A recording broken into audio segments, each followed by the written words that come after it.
Assalamualaikum warahmatullahi wabarakatuh. Perkenalkan, nama saya Samuel Zakia. Saya dari kelas 2C. Di sini saya akan mereview pertemuan ke-9 yang telah disampaikan oleh Profesor Dr. Haji Yani Nuraini SHMH dan Dr. Muhammad Rendy Aridayandi SHMH. Sifat melawan hukum merupakan unsur objektif dari tindak pidana karena merupakan penilaian tersebut perbuatan dan bukan pada pelaku. Suatu perbuatan dikatakan melawan hukum apabila perbuatan tersebut masuk dalam rumusan delik sebagaimana dirumuskan dalam undang-undang.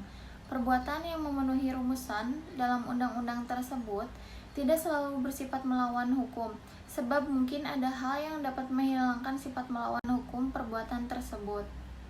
Sifat melawan hukum terdiri dari 1. Melawan hukum formil, yaitu perbuatan itu bersifat melawan hukum apabila dirumuskan sebagai tindak pidana dalam undang-undang dan diberikan sanksi. Sifat melawan hukum dapat dihapus apabila diatur berdasarkan undang-undang. Jadi, melawan hukum sama dengan bertentangan dengan undang-undang tertulis. Yang kedua, melawan hukum material bukan hanya berdasarkan undang-undang tertulis saja, tapi juga berdasarkan asas-asas hukum yang tertulis.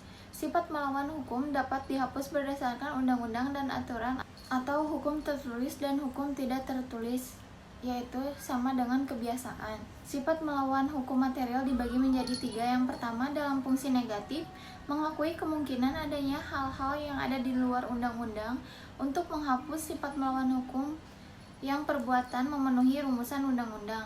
Yang kedua, dalam fungsi positif, menganggap suatu perbuatan tetap sebagai tindak pidana walaupun tidak nyata diancam dengan pidana dalam undang-undang.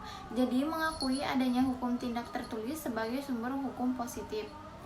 Yang ketiga, sistem hukum pidana Indonesia menganut ajaran melawan hukum material dalam fungsi yang negatif. Contohnya, ares dokter hewan.